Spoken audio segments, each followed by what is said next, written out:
In an ideal world, two parents love each other and their children. However, we don't live in an ideal world. A 5-year-old boy witnessed his mother being stabbed by an abusive father. He was always told that parents love each other, but for him, that was not true. How can a child at the age of 5 witness such violence and remain unscathed? He now lived in a world of silence, seemingly unable to speak. To help, he was enrolled in a support group at Bridges. The first week, he stood in a corner, avoiding everyone. The next week, he sat underneath the table, silent as ever. The third week, he sat at the table, but faced away from everyone else. Finally, after 4 weeks of group therapy, he sat at the table, facing the rest of the group. He broke his silence when another child mentioned her own experiences, and he said, "That happened to me too." He started talking, and he hasn't stopped since.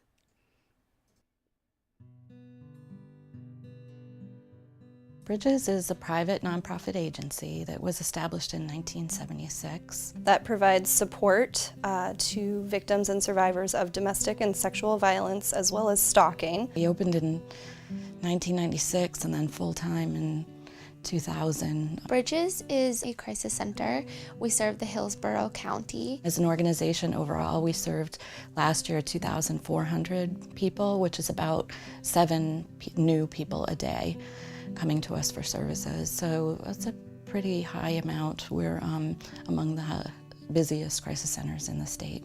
We're available for people to just walk in and talk to us, either needing to get needs met or just needing to talk about something. We have support groups for people to feel more supported and kind of not be the only support system in that person's life, but supplement other support systems that they might have going on.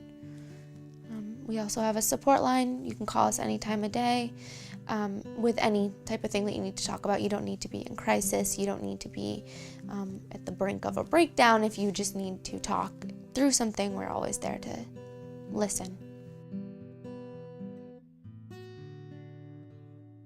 There's a huge myth that sexual assault victims are assaulted by a stranger that jumps out or creeps out from the bush somewhere, and that's not the case. Sexual assault survivors typically know the person. It's typically someone that they trusted, and especially with children, it is almost always someone that was in a caretaking role. Different types of crisis could be immediate safety-related crisis, or it can be something that is more related to a triggering crisis. So something happened in your past and something is happening in your present that's bringing you back to that past event. There's an idea of what that looks like and what it means to be surviving domestic violence. It's not always a physical thing.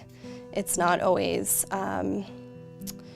bruises and black eyes. It's control. Domestic violence is about power and control, and one person exerting that power and control over another person. And it starts very slowly, and it's a very gradual and calculated thing. One of the most prevalent theories is that people who are violent have experienced violence in their lives. So they've learned that being in a relationship means that you put the other person down, you call them names, you whittle away at their self-esteem. It escalates to, financial control over everything, every move, phone calls, and escalates to physical violence. So people in the community can do a variety of things to help Bridges.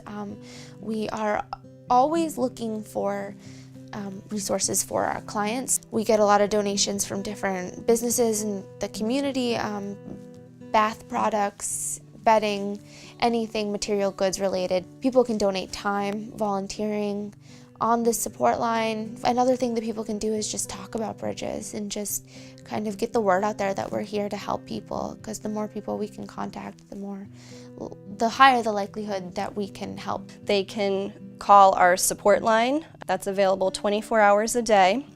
You call in and you give your name and number to an answering service, and an advocate returns your call within 10 minutes. We won't need to get any information that you don't want to give to us. I think it's just very important to make sure that we do our best to educate ourselves on what domestic violence and sexual assault and stalking are, so we can stop placing blame on victims and actually holding the perpetrators accountable.